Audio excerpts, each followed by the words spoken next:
Olá, olá pessoal, professor Robson Dias aqui com vocês e vamos então para esta lista de assuntos de gestão de pessoas, assuntos variados e que você poderá utilizar para fazer a sua prova aí tranquilamente e revisar os assuntos mais cobrados aí nos concursos, tá certo? Eu vou fazer a leitura aqui, vou comentando e marcando aqui o que for importante para a gente ir se apropriando de todos esses conceitos da área de gestão de pessoas. Deixa eu ver se está aqui o Word, está aqui prontinho, tá, com a barra de ferramentas, ok. Então vamos nessa, pessoal. Bom, nessa questão 1, nós temos a seguinte situação, a pergunta é sobre recompensas e punições. É dito pela banca, um líder que exerce influência sobre seus subordinados, motivando-os a realizar o trabalho em função de sua autoridade em puni-los. Veja só, eh, au eh motivando-os a realizar o trabalho em função de sua autoridade em puni-los. Na verdade, esse motivando não é uma coisa romântica. Ele está dizendo assim: "Olha, se você não fizer, eu vou lhe punir". Então, a pessoa é obrigada a fazer. Ou recomendar-lhes punição. Utiliza como base de poder o que? A competência, a referência, a coerção, a legitimidade ou a recompensa. Obviamente, a coerção é uma característica da liderança autocrática, que aqui na minha terra a gente fala: "Manda quem pode e obedece quem tem juízo", né, ou que juízo tiver. Então, um líder que age de maneira a, ameaçar os subordinados com punição, realmente exerce autoridade autocrática, ou autoridade ditatorial, ou autoridade diretiva. Então, por isso a resposta certa é a letra C. Espero que você tenha acertado aí, né.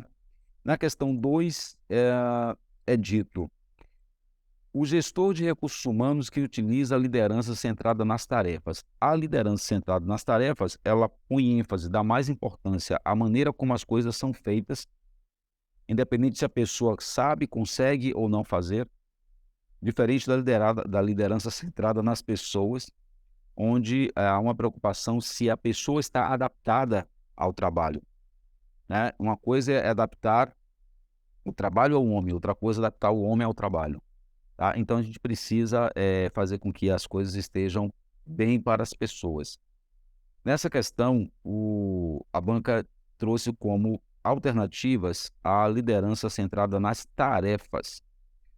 Atua como apoio e retaguarda às pessoas. Liderança centrada nas tarefas não apoia pessoas, não apoia retaguarda, né. Respeito o sentimento das pessoas.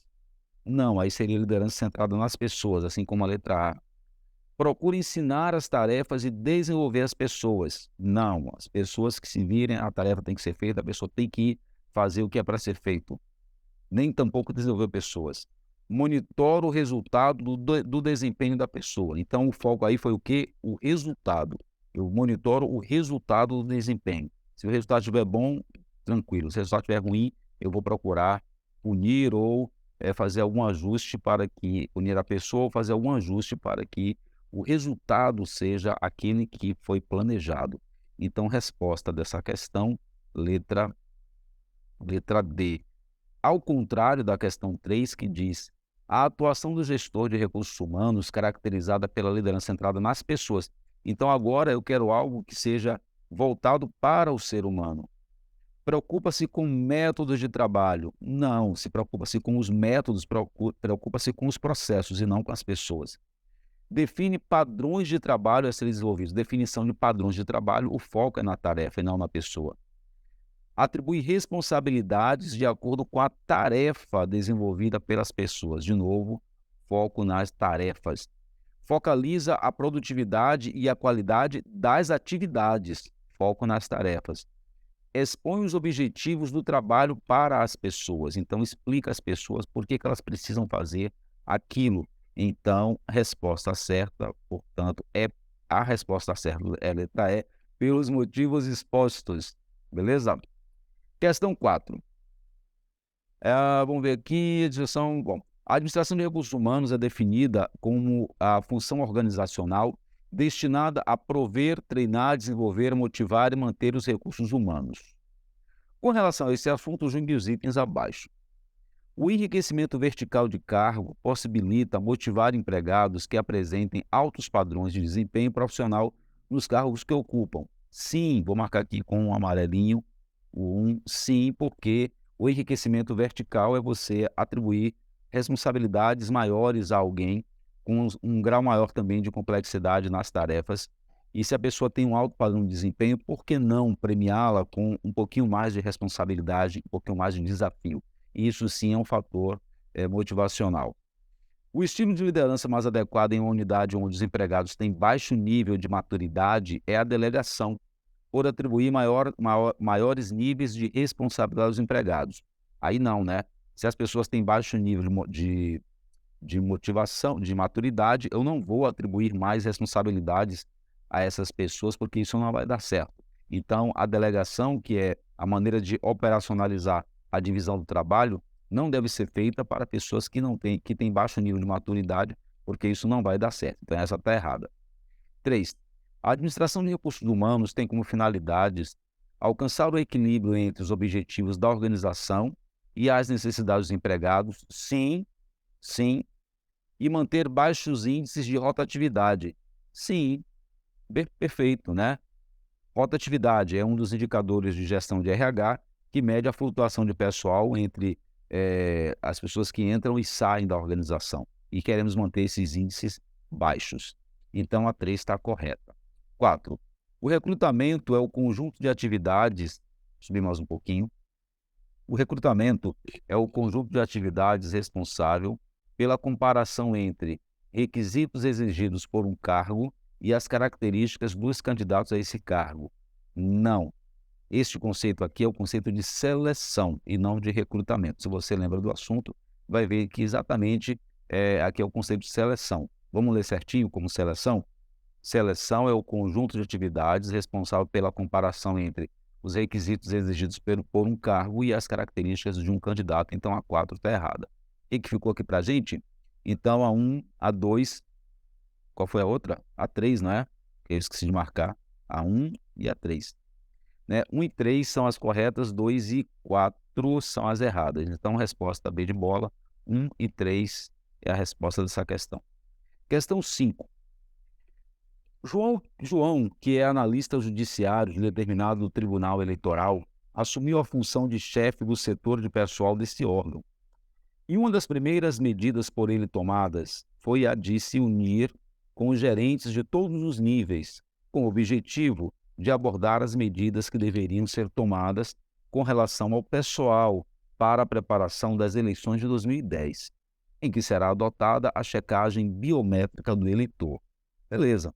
A partir da situação hipotética acima, assinale a opção correta quanto a noções de administração de recursos humanos. Então, ele vem lá, aqui com 5 afirmações sobre administração de recursos humanos. Uma está correta, 4 estão erradas. Letra A. João deve convencer a todos os gerentes de que os colaboradores do tribunal admitidos por concurso público possuem as mesmas competências. Como que a gente vai fazer isso? O fato das pessoas terem sido admitidas por concurso público não garantem que elas tenham as mesmas competências.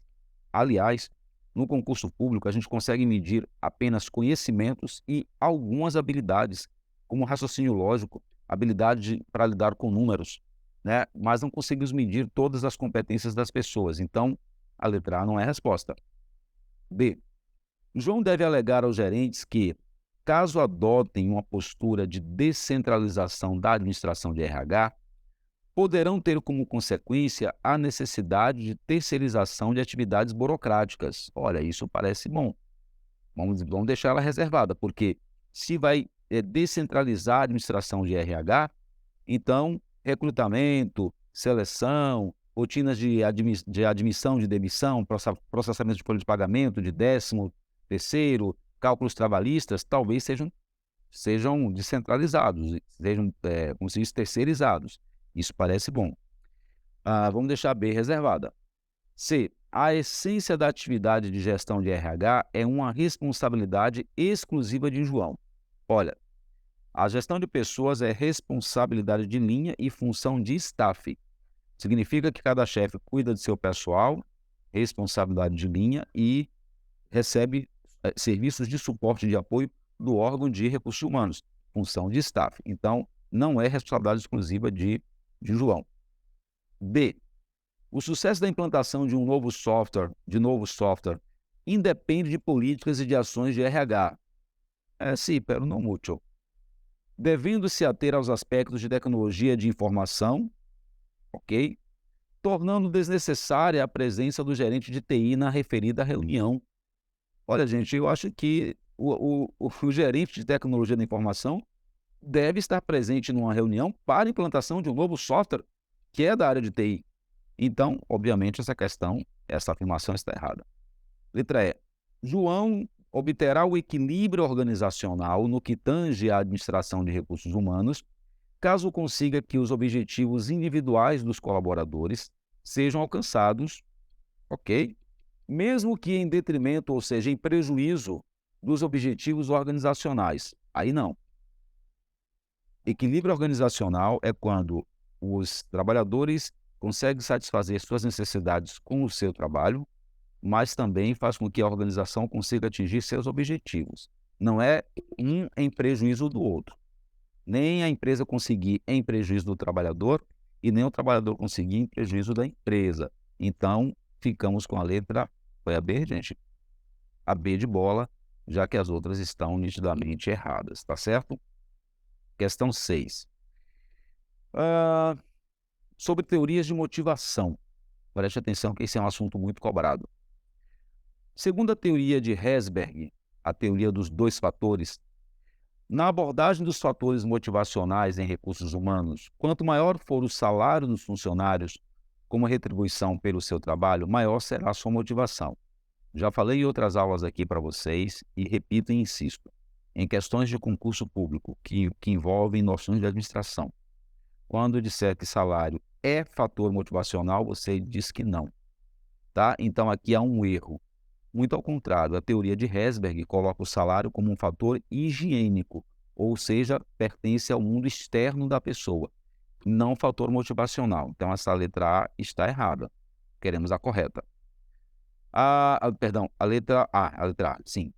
Letra B, ainda sobre a teoria de Herzberg. A teoria de Herzberg enfatiza que os fatores higiênicos, os externos, a serem observados pelo gestor de recursos humanos, estão circunscritos no conteúdo do cargo desempenhado pelo funcionário. O conteúdo do cargo é um fator motivacional e não um fator higiênico.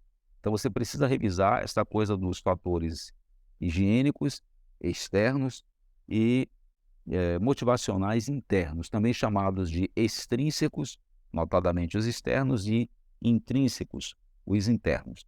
Beleza? Bom, então ainda não temos resposta. Letra C. A teoria de Y, na verdade que seria a teoria Y de Douglas McGregor. Douglas McGregor é o autor das teorias X e Y de motivação. Por isso ele está citado aqui. A teoria Y de Douglas McGregor enfatiza que o gestor de RH deve partir do pressuposto que todos os trabalhadores são automotivados, sim, o que não demanda uma postura coercitiva do gestor. Eu gostei disso, também sim. A teoria que seria correta para isso daí é a teoria X, que parte do pressuposto que as pessoas são preguiçosas, não gostam de responsabilidades, evitam o trabalho e não gostam de desafios. E para estas, a direção tem que ser de forma autocrática, portanto coercitiva. A letra C é uma boa opção de resposta. Vamos continuar. A teoria de McClelland tem a teoria das necessidades. Não confundir com a teoria da hierarquia das necessidades do Abraham Maslow. Nessa teoria, todas as pessoas buscam satisfazer 3 tipos de necessidades, ok? Mas uma delas predomina. Então, você tem necessidades de poder, necessidades de realização, necessidades de afiliação. Na teoria de McClelland, a teoria de McClelland enfatiza que o gestor de recursos humanos deve considerar que todos os colaboradores estão buscando prioritariamente necessidade de afiliação. Não. As pessoas buscam aquela necessidade que melhor lhe convém. Afiliação, realização e poder, tá certo? Então, não todas as pessoas não buscam necessidade de afiliação, isso não é garantido. Letra E. O gestor de recursos humanos que se pauta pela teoria de Maslow, a teoria de Maslow é a teoria da pirâmide da hierarquia das necessidades, lembra? Deve levar em conta a existência nos indivíduos de múltiplas necessidades que surgem simultaneamente e que devem ser atendidas de modo simultâneo. Não, Maslow não fala isso. Maslow fala que existe uma hierarquia de necessidades, de baixo para cima, 5 necessidades fisiológicas, segurança, afetivo-sociais, de autoestima e de autorrealização, e que as pessoas buscam satisfazer a próxima depois que a anterior está satisfeita. Então, não é de forma simultânea. Assim, ficamos com, qual foi aquela que estava bonitinha? A letra C, né? A letra C, tomamos ela, então, como resposta. Tranquilo? Está acompanhando? Muito bem. Questão 7. De acordo com a teoria da hierarquia das necessidades formulada por Abraham Maslow, as necessidades de nível baixo, logo de cara, eu já vou marcar aqui no enunciado dessa vez, porque você precisa saber. As necessidades de nível baixo, tá? São duas, chamadas necessidades básicas. As necessidades fisiológicas, que são as primeiras, e as de segurança, certo? E as de segurança. Aí, nós temos aqui duas alternativas que têm as duas, C e D. Só que na C tem fisiológicas, as de segurança, fisiológicas, de segurança e sociais. Então, aqui falha em colocar sociais, seria a letra C, são satisfeitas externamente. O que significa isso, professor? Necessidades fisiológicas e segurança, elas precisam de coisas que vêm de fora para você satisfazer. Por exemplo, você precisa de comer, isso é uma necessidade, tem que ter comida vinda de fora. Dormir, você precisa de descansar, o sono. Você precisa beber, você tem sede, precisa beber. Então, são necessidades fisiológicas, né? Então, quando eu falar necessidade de nível baixo ou básicas, são duas fisiológicas e as de segurança. Nem precisa ler as outras, tá? Porque aqui é técnica para você resolver questões. Questão 8. Muito bem. Uma companhia circense que viaja pelo Brasil apresentando peças teatrais e espetáculos é composta por palhaços, malabaristas e contorcionistas. Seus integrantes somam 32 pessoas e existe aceitação dos clientes, mas com tendência de declínio.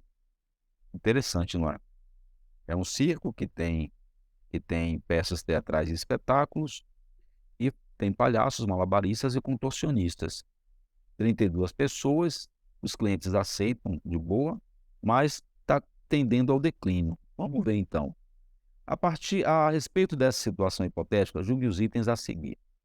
Considere que Tom, um dos malabaristas, está cada vez mais apreensivo, pois tem visto muitos colegas de trabalho saírem da companhia neste último ano. Então, é correto concluir que o que torna Tom apreensivo deve ser também foco de preocupação do gestor da companhia, o nível de rotatividade. Verdade. Se tem pessoas saindo da organização, isso está impactando o nível de rotatividade, né? Porque a gente está tendo uma flutuação de pessoal, os que saem em relação ao efetivo médio, que envolve os que ficam. Então, isso deve ser uma preocupação de Tom, sim. Ele deve estar se perguntando, será que eu sou o próximo? Né? Então, a questão 1, ela é correta.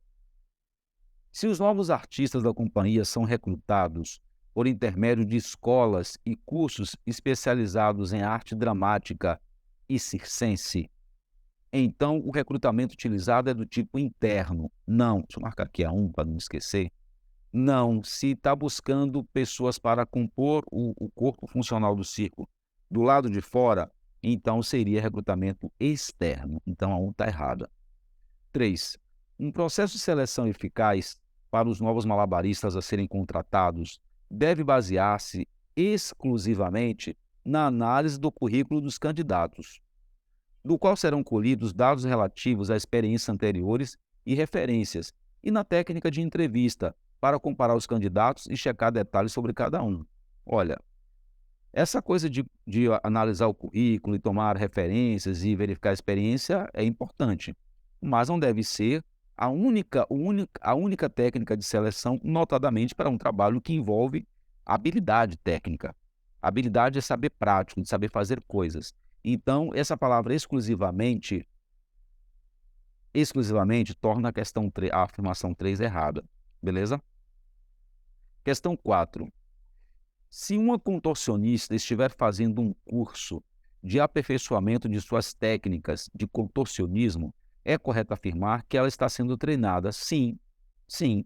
Se uma pessoa é treinada para fazer melhor, se uma pessoa recebe uma instrução para fazer melhor aquilo que ela já faz, a isso chamamos treinamento, né? 5. Considere que Tânia é malabarista e está participando de um conjunto de cursos oferecidos pelo Sebrae sobre gestão moderna de empresas. Ela é malabarista e está fazendo um curso sobre gestão de empresas. Sendo assim, é correto afirmar que Tânia está sendo treinada? Não. Acabei de falar, porque Tânia está recebendo uma instrução que ela não vai usar para o que ela faz, que é malabarismo. A isso chamamos desenvolvimento. Pode ser que a empresa está pensando em promovê-la e aí ela precisará de conhecimento de gestão. Então, aqui não. Portanto, marcamos o quê? 1 e 4. Tem 1 e 4? Tem 1 e 4, letra A. Resposta da questão 1 e 4. Questão 9. A elétrica AK atua basicamente com a venda de materiais elétricos e hidráulicos e vende também alguns produtos básicos para a reforma. Possui em seu quadro de empregados 5 vendedores, um caixa, um motorista freelancer, ou seja, que não é contratado, e um motorista freelancer, João, um estoquista e uma gerente geral, Marisa. Nossa, me perdi aqui, deixa eu reler para poder consertar a minha cabeça. São 5 empregados, são 5... possui em seu quadro de empregados 5 vendedores, um caixa, um motorista freelancer, João, um estoquista e uma gerente geral, Marisa. Beleza, ok. Com base nessa situação hipotética, julgue os itens que se seguem relativos ao comportamento organizacional, que tem a ver com o comportamento das pessoas nas organizações. Aí entra a liderança, aí entra a motivação, aí entra a comunicação e por aí vai. Clima organizacional. Considere que João, apesar de gostar do que faz, João é um motorista freelancer, né? Considere que João, apesar de gostar do que faz, de ver reconhecida a sua competência pelos outros e de ganhar, em média, cerca de 50% a mais que o motorista da empresa com carteira assinada, ele está insatisfeito com sua situação em relação à empresa. Nessa situação, é correto afirmar que João não está motivado, segundo a hierarquia das necessidades de Maslow, pois sua necessidade básica de segurança não está sendo atendida. Verdade. Segurança envolve estabilidade no emprego ou alguma relativa estabilidade. E João, por ser um trabalhador freelancer, embora ele ganhe mais, ele não tem a garantia de que a empresa vai precisar dele o tempo todo ou quando é que vai precisar. Então, ele vive realmente na corda bamba. É uma preocupação legítima do João e torna, então, ele desmotivado em relação a essa empresa. O que acontece aí? Se ele receber uma proposta para ganhar até menos de uma empresa que assine a carteira dele, por exemplo, provavelmente ele vai deixar essa empresa aí, a K, na mão, entendeu? Então, vamos marcar aqui a 1 como verdadeiro. Supondo que Marisa é quem? Marisa é a gerente geral. Supondo que Marisa tenha atuado de forma controladora na elétrica AK, que toma as decisões de forma meticulosa, que possui muita competência na atividade de gestão e que é uma excelente orientadora para os empregados da empresa. É correto afirmar, portanto, que Marisa é uma líder do tipo autocrática. Olha que interessante. Essa alternativa é uma pegadinha, né? Porque fala que ela toma decisões de forma meticulosa, possui competência na atividade de gestão da empresa, é uma excelente orientadora para os empregados. Então, é correto falar que ela é um líder do tipo autocrática. Você vai de quê nessa daí? Deixar você pensar um pouco. Interessante. Porque aqui, do jeito... Bom, não vou comentar agora não, senão contamina a sua percepção. Vamos para frente. 2. Admitindo que Carlos, estoquista da Elétrica K, trabalha em um local um pouco abafado, situado à margem da principal rodovia de acesso à cidade. O local é abafado, guarda aí. E que lida diariamente com poeira oriunda do trânsito de carros e dos produtos estocados, como gesso, cimento e argamassa. Meu Deus! Então o lugar é insalubre, né? É abafado, cheio de poeira e pó, de gesso e tudo mais. Jesus! Mas gosta muito de trabalhar na elétrica AK. Olha que interessante. Então, segundo a teoria de Herzberg, teoria dos dois fatores, é correto afirmar que, se o depósito em que Carlos trabalha for reestruturado de modo a tornar-se mais ventilado, com menos barulho e com menos poeira, Carlos estará certamente mais motivado. Olha, Carlos já está motivado, muito embora os fatores externos não sejam propícios a isso. Carlos está resignado, porque é dito que ele gosta do que faz, né? Então, não necessariamente. Para Carlos, mesmo como está agora, ele já está gostando, ele já gosta do que faz. Então, não para 3, não para 3. 4. Sabendo que Domingues, quem é Domingues, gente? Tinha Domingues? Não tem Domingues, mas vai aparecer aqui. É o vendedor, um dos 5 vendedores. Sabendo que Domingues é o mais antigo e experiente vendedor da Elétrica AK e que é normalmente referência para os outros vendedores, é correto concluir que Domingos possui uma liderança baseada na sua autoridade formal em relação aos outros vendedores. Pessoal, ele é apenas um vendedor. Ele não tem autoridade formal, porque ele não é, por exemplo, gerente de vendas. Se fosse citado aqui que ele é gerente de vendas, ele teria autoridade formal. Então, não, ele é um líder carismático, né? Não tem autoridade formal. Então, não para 4 também. 5. Assuma que Natália é empregada da referida empresa há mais de 10 anos. Quando iniciou as suas atividades no caixa, ela estava terminando o ensino médio. Nossa, 10 anos atrás, hein?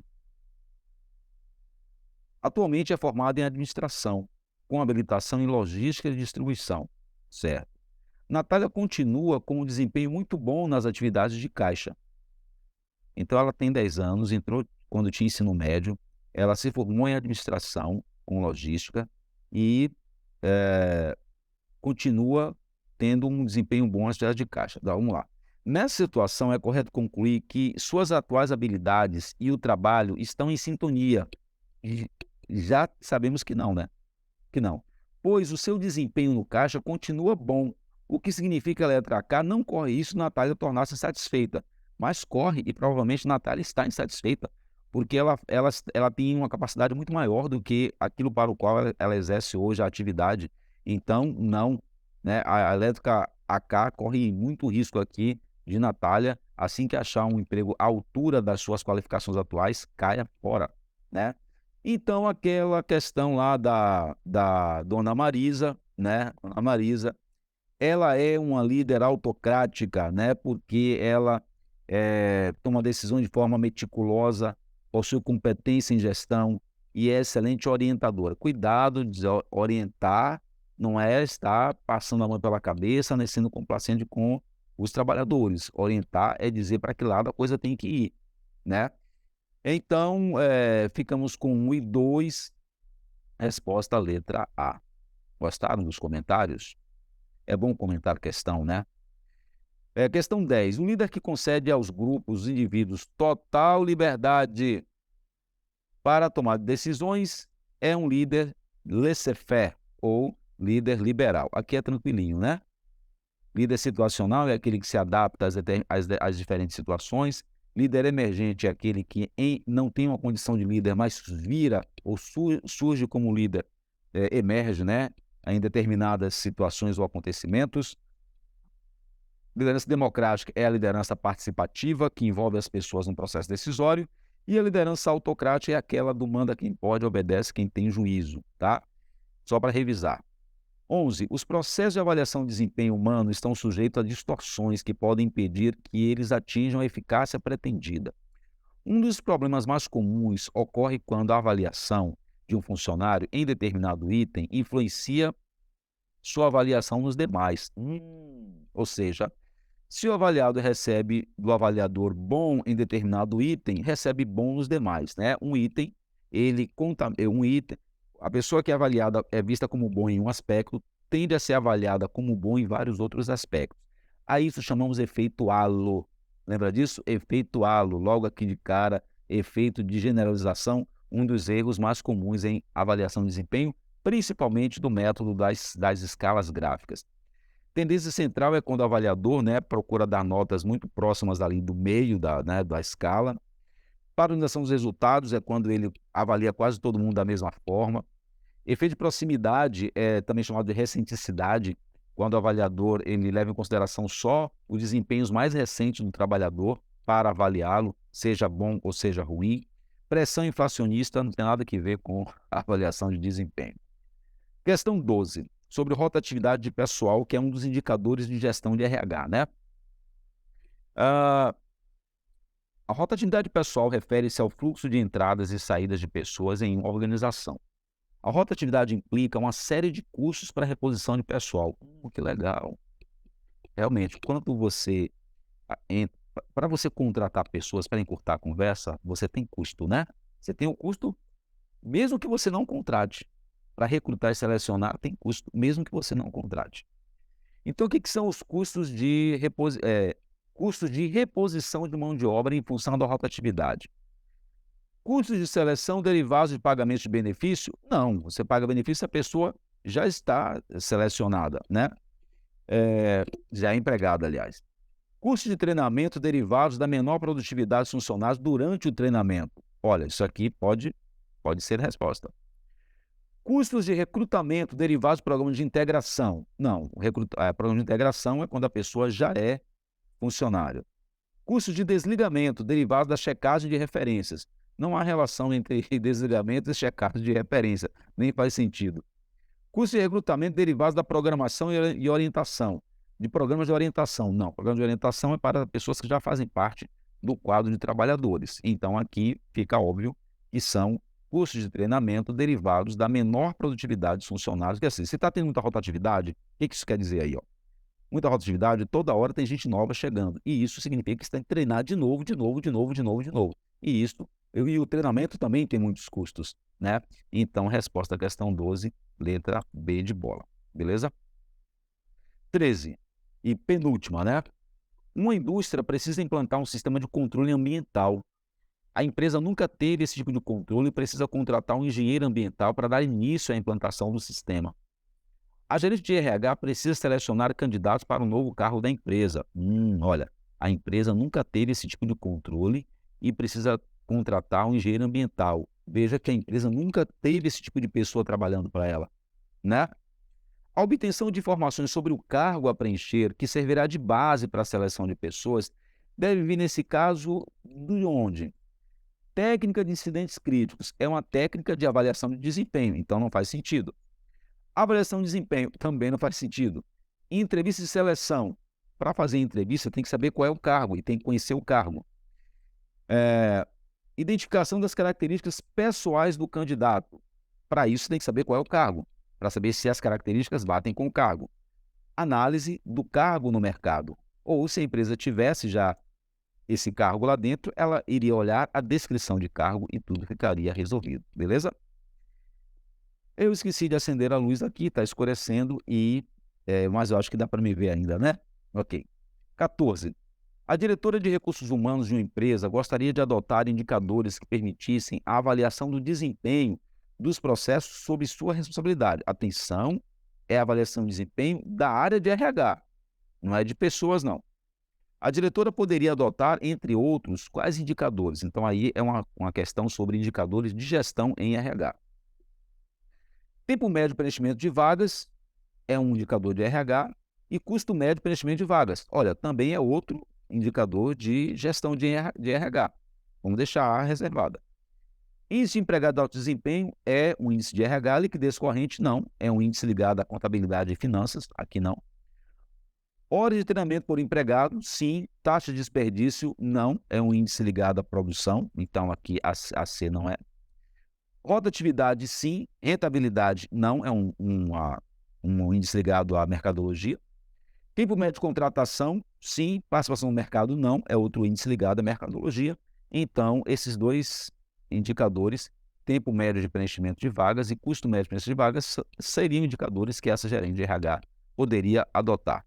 E, por último, a questão 15 do nosso simulado, que disse assim: A evolução teórico-metodológica da área de educação corporativa levou a uma proliferação de conceitos relacionados à área de educação corporativa. Assim, pergunta-se: a aquisição sistemática de atitudes, conceitos, conhecimentos, regras ou habilidades e que resultem na melhoria do desempenho do trabalho é a definição de quê? Saber, informação, aprendizagem, educação ou treinamento. Figurinha carimbada aí de questões de treinamento e desenvolvimento. Olha lá: conhecimentos, saberes teóricos, habilidades, saberes práticos, atitudes, saber comportamental, conceitos, saberes conceituais mesmo, né, de saber pensar de forma ampla e sistêmica. Essas 4 coisas juntas é o que a Venato conceitua no livro dele sobre objetivos, áreas de atuação do treinamento. Você treina para ou aumentar o conhecimento das pessoas, e ou desenvolver habilidades, e ou modificar comportamentos, e ou ampliar a capacidade de pensar, né. Então essa é a definição de treinamento. Até porque eles falam aqui para melhoria do desempenho no trabalho. A isso chamamos de treinamento. Beleza? Então está aí comentado, mas esta bateria, está aí comentada, mais essa bateria de questões. Espero que você tenha entendido e nos vemos aí no próximo bloco.